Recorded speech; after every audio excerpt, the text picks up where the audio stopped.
just want to give you a quick heads up. I'm going to discontinue selling the movies even though I came out with it just recently. 5 more drives and then it's done. Same thing with the TV. Too many issues. So as soon as the drives that I've already got on hand are sold, that is for the movie collection and the TV collection, both volumes 1, 2, 3, and 4, I'm going to discontinue those sales. So if you want those, if you want to make the collection now, you need to buy now. So head over to oldtimeradiodvd.com and make your purchase of the classic TV and movie collections once-in-a-lifetime deal. oldtimeradiodvd.com. You will really be glad you did. The Communist for the FBI.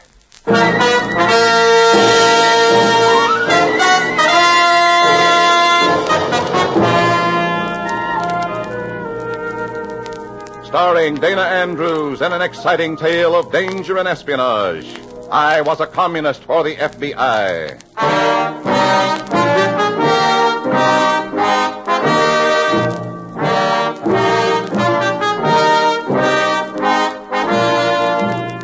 From the actual records and authentic experiences of Matthew Cvetic come many of the incidents in this unusual story.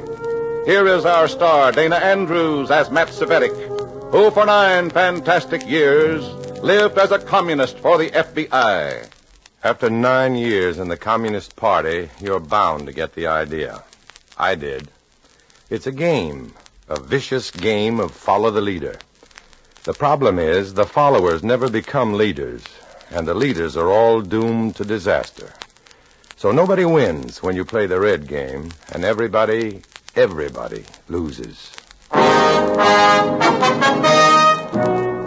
In a moment, listen to Dana Andrews as Matthew Cvetic, Undercover Man.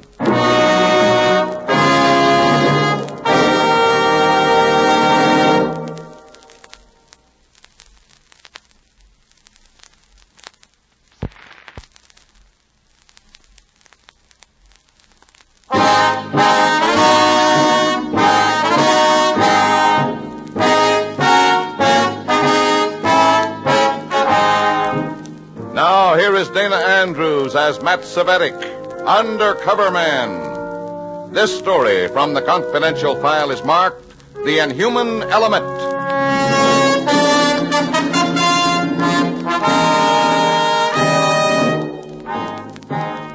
No cell meeting this time. No secret discussions in a hidden room. No malicious business to transact. Not tonight. Tonight is a night decreed by the commies as a social evening. Tonight, the assignment is frivolity, whether you feel frivolous or not. Food, drinks, all you want. But don't want more than your party superiors. Laughter? Sure, laugh all you want. But let your cell leader laugh first, or you may find yourself laughing at the wrong thing. That's Comrade Critz, Meldon Critz, #1 correspondent for the big party publications. They're letting him laugh all he wants tonight because he's the guest of honor. Hey, Cvetic! This is a farewell party for him. He leaves on a new overseas assignment tomorrow. Where? I wish I knew. It might help if I knew. Hey, don't look so gloomy, Cvetic. You couldn't possibly miss me that much. How long do you expect to be gone, Mel? 2 weeks, 10 days, something like that. Well, I'm copying the fattest news beat of the decade. Come here. Okay. Know where the party's sending me? No. Orient. Why? Come here. High Psi. Huh? Haisai. High Psi. The Red Guerrilla leader? Yup. What about him? Well, I'm getting the first and only interview with him. But nobody even knows who or where he is. Leaders do. High Psi works for them, you know.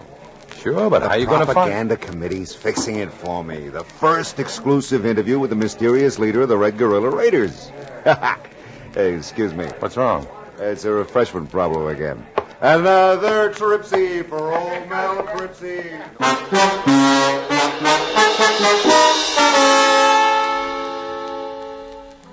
Now I knew, but I didn't understand. High-sized guerrilla raids were the scourge of the American settlements in that part of the Orient. And High Psi himself was that anonymous commie leader you'd read so much about. unidentified even after 2 years of calculated terrorizing. That mystery, that semi-legendary standing of his, was High-Si's greatest strength. Why should the commies want to reveal his identity now? The next morning, posing as an indignant comrade, I paid the propaganda committee a visit. State your business, Cvetic. We haven't much time for petty problems. Would you call the welfare of the party a petty problem, Comrade Logan? The point. Get to the point. I don't like the assignment you've given Comrade Cripps. You don't like it? Ha! Well, and just what do you know about it, Cvetic? I know that you're sending him to an interview with High-Si. High-Si's greatest strength lies in his mystery. To reveal his identity now would be to... Just a moment. One moment. Did Comrade Cripps tell you this? Yes. He talks too much. Only to those he can trust. I wonder. Well, he told no one but me. We've been close friends for years. He felt he had to confide in someone in case anything happened that All might be... All right. What else do you know, Cvetic? I know I don't like the assignment. It's... Your likes and dislikes are of no concern to the propaganda committee, comrade. Maybe not. But remember, I was sent to this area by the Regional Policy Board. They'd be most interested in any report I might file. The board knows all about it, comrade. The entire upper echelon of the party is involved in this. We could never establish contact with High-Si without their help. Oh, I see. Our national board in New York has been in touch with the party nerve center in Europe. They, in turn, have issued orders to the Orient to let Cripps through, to lead him to High-Si's headquarters, wherever that may be. But why, Logan? Cvetic, Why? If we felt we could benefit by your judgment, we would have consulted you. Remember, Logan, you were judged by the minor members of the party, too. A foolish project like this might... Foolish? A project endorsed by party leaders all over the world? No, Cvetic. High-Si has become a symbol, a large symbol. This news story will link him closer to every communist. Will make our comrades realize that High-Si is working for them. Oh, is that the reason for the news story, Logan? Is High-Si becoming too big for the party? That's all, Cvetic. I am a busy man. Oh, that is the reason for all this, isn't it, Logan? The party's getting worried about High-Si. The news story will tell the world that he's still just a puppet. That he's still linked directly with the cause. And if this theory of yours were true, Cvetic, wouldn't you approve? No. No? No. I'd be afraid that the news story would reveal too much about High-Si. It might lead to his capture. Don't underestimate your superiors, comrade. We know what we are doing, even if you and our enemies do not.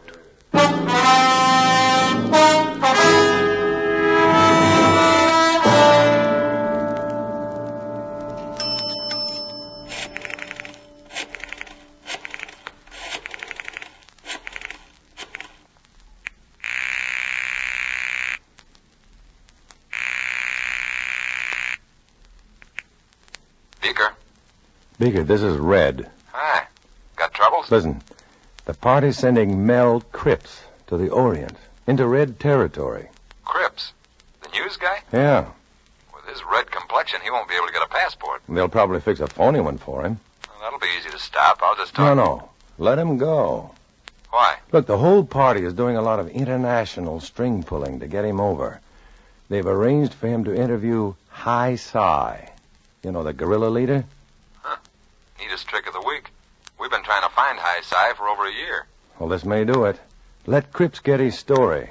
There may be some clues in it. Clues to High-Si's identity. Well, we can use a few more clues, all right. What's the commie angle to all this? I don't know for sure, but I have a hunch. The party's worried that High-Si's getting too big. They want to show the Reds that High-Si isn't just an independent guerrilla leader, that he's working closely with the party. Well, that figures. Maybe I better get word to Central Intelligence. Let them check the Cripps stories. Check them while they're still warm.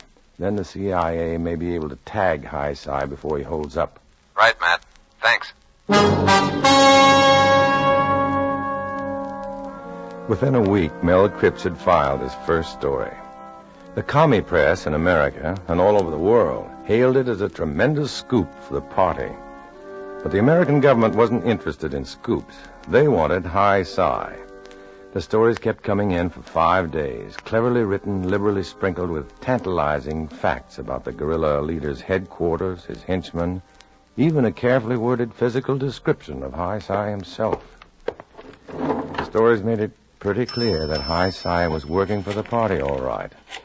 But they also cleared up some points about Hai Sai's identity.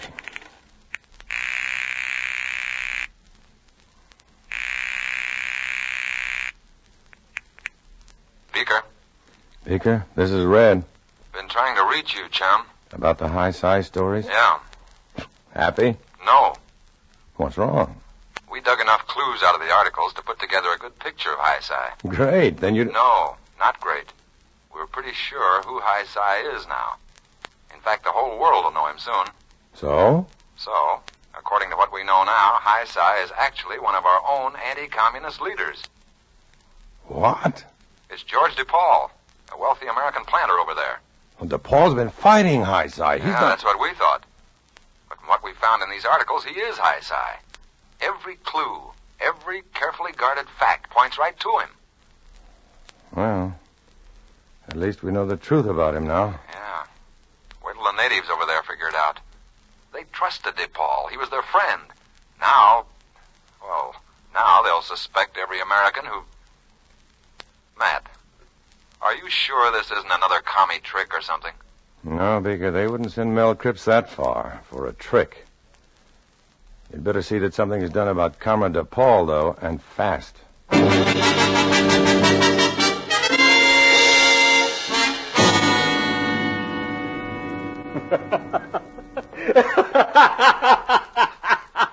Logan.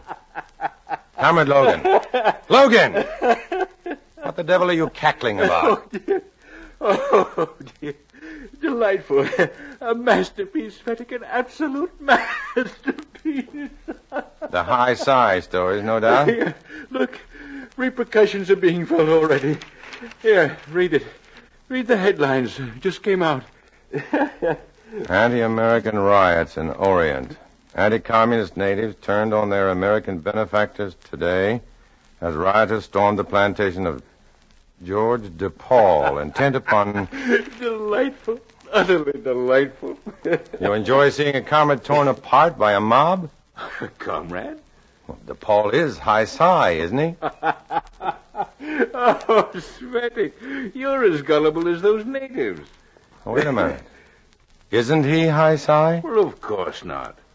But the articles, they were... What, DePaul is Hai Sai's worst enemy. and now his own friends are out to tear him to pieces. Wait a minute. Make sense, Logan. Oh. Logan, you told me the party was sending Cripps right to Hai Sai himself. And it was done.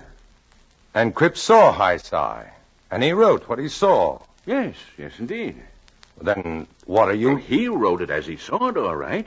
But we did some editing and some rewriting here before publishing the stories. To make the world think Hai Sai was George DePaul. But that was the whole idea, Cvetic, right from the start. We knew American intelligence would be checking the stories with uncommon interest. Did Cripps know that? Did he know his stories would be rewritten by you? No, but he won't mind. It's rather pleasant to see anti-communists fighting anti-communists. I wouldn't have it any other way, would you, comrade? Or would you?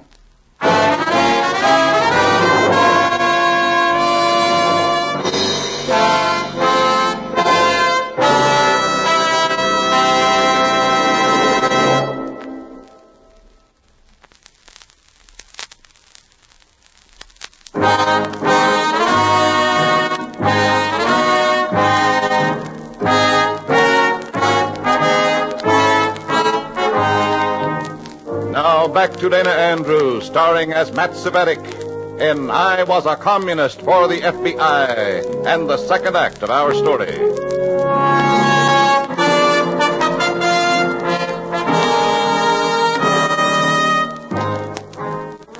A direct propaganda hit for the Reds. An international bullseye, and I could have stopped it. I should have known better. I should have recognized the twists and turns, but no. Instead, I assured the FBI that the high-psi articles were true. I'd helped turn American allies against a sincere American leader. Cvetic? Yes, Logan. I'm worried about you. I'm flattered. For 2 days, those demonstrations in the Orient have been going on. We're turning anti-communists into anti-Americans. But you don't seem the least bit pleased. Yeah, I'm confused, I guess. That all? When is Cripps due home? Just confused, Cvetic. Why the suspicions, Logan? You know more than you should. That can be dangerous, Cvetic. But I've only drawn... Remember this. If anything occurs to reverse our favorable situation regarding the high-psi project, I'll have good reason to hold you responsible. Why me? As I say, Cvetic, it's dangerous to know more than you should. Too dangerous. From bad to worse. It would be suicide now for me to try to contact the FBI. Logan would be checking every move I made. All I could do was stand by, making noises like an ardent red, grinning like a satisfied commie, while American authorities and hot-headed natives built a case against an innocent man. And then, 2 nights later, there was more frivolity by assignment. A welcome home party for Mel Cripps. Jolly good fellow, Maybe Cripps would be the answer. Maybe I could turn his reporter's instincts against the party. Maybe his training as a news hound would work for me. I'm a jolly good fellow. I'm a jolly good... Hiya, Matt, old boy. Well, welcome home, Mel. Oh, old melancholy Matthew. A long face at my farewell party and an even longer face at my welcome home shindig. It's a fine way to treat a pal. Oh, I'm sorry, Carmen. Because I've been thinking too hard. Oh, now you're the analytic type. Have you analyzed my series on the high side yet? Yes. I didn't like it. No kidding. No. How come? It wasn't your series. Well, sure it was. No. You reported the facts, but the propaganda committee changed them to suit the party. What's wrong with that? You're a good reporter, one of the best. A good reporter's first concern is the truth. I just wish you'd been given an assignment that didn't need revising. Listen, Cvetic. I'm a reporter for the Communist Party. My first concern is the communist cause. The only truth I know is the inevitable proletarian revolt.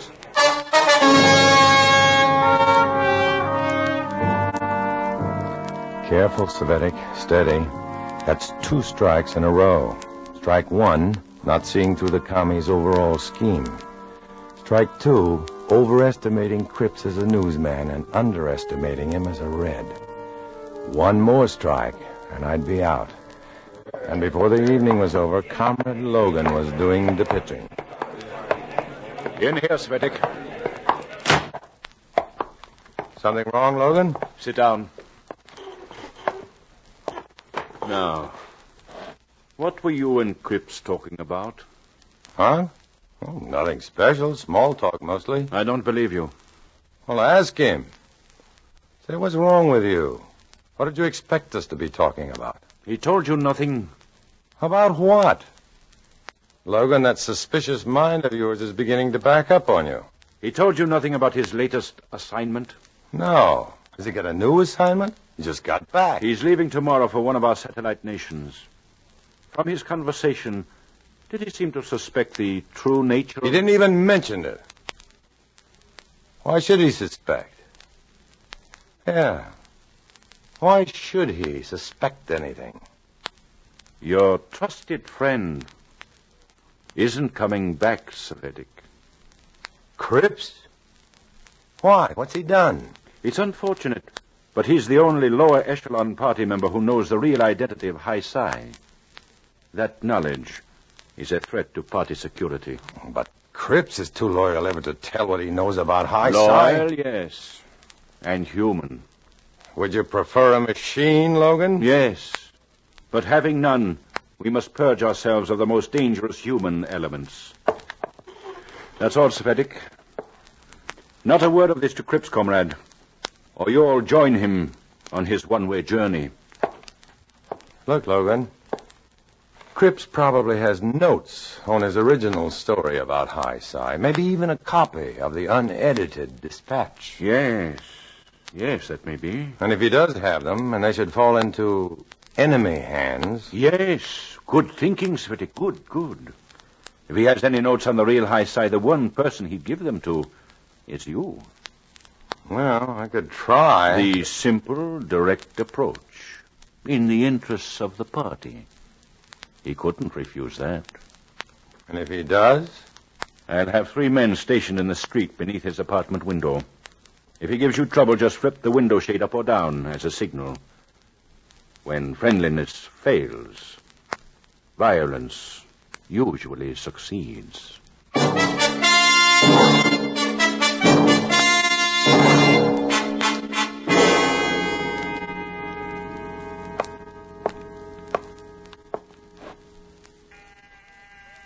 on in. Door's unlocked. Well, morning, Cripps. Well, Matt boy, come on in. You give me a hand with this packing, huh? You've hardly had a chance to unpack, Mel. Another tripsy for old Mel Cripsy. Say, hand me those ties, will you? Yeah. Yeah. There you are. Thanks. There. Huh? One more suitcase to go. You look pretty happy about this trip. Why not? This is even a bigger story than the High Psi news beat. This time, I'm the first American reporter to penetrate that particular section of the Iron Curtain. American. Well, technically, anyway.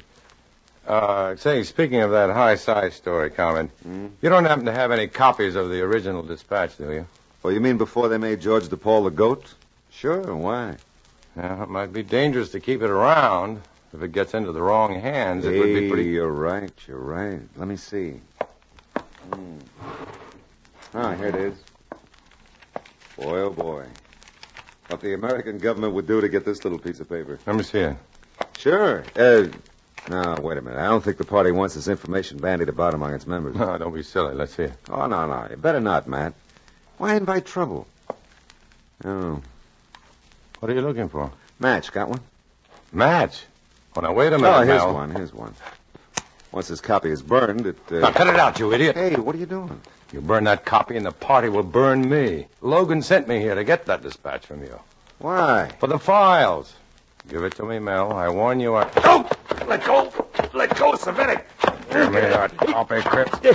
Cvetic. Give it to me. I'll break you. Here, take it. Yeah, that's better. Yeah. Now, get on with your packing. Yeah, sure. Comrade. Hold it, Cvetic. What are you... Oh.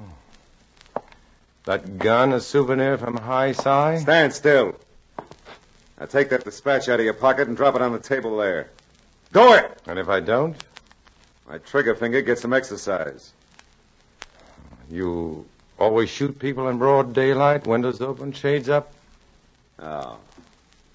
Okay, smart guy. Just stay put.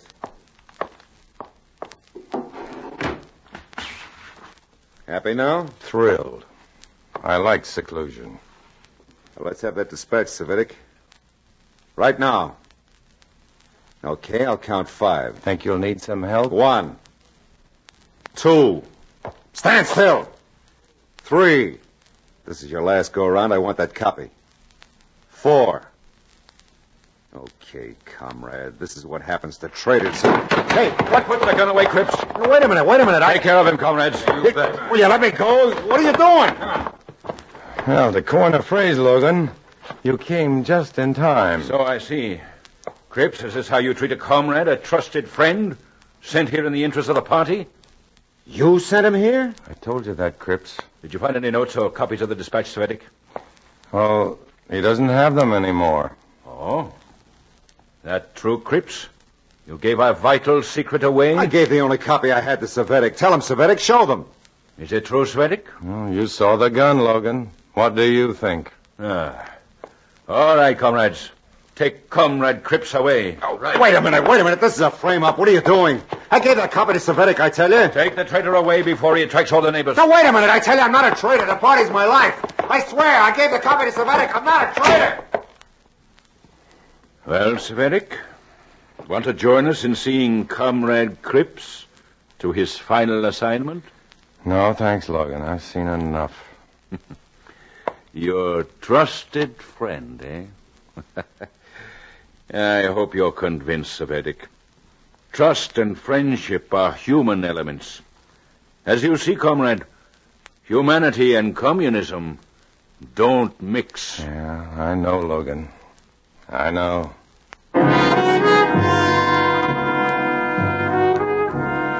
When Logan had gone, I put the original, unedited copy of the dispatch into one of Mel Cripps's personal envelopes and addressed it to the FBI.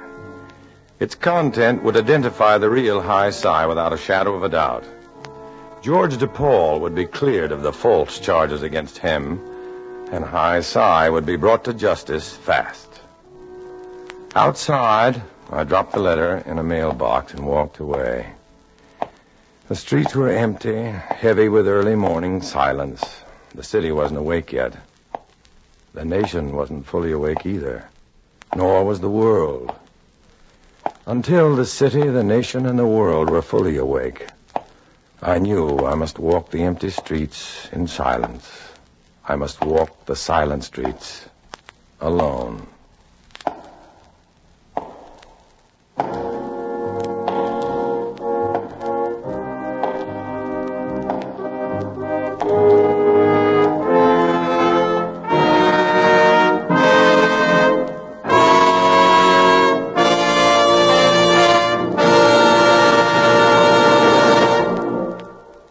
Dana Andrews will return in just a moment.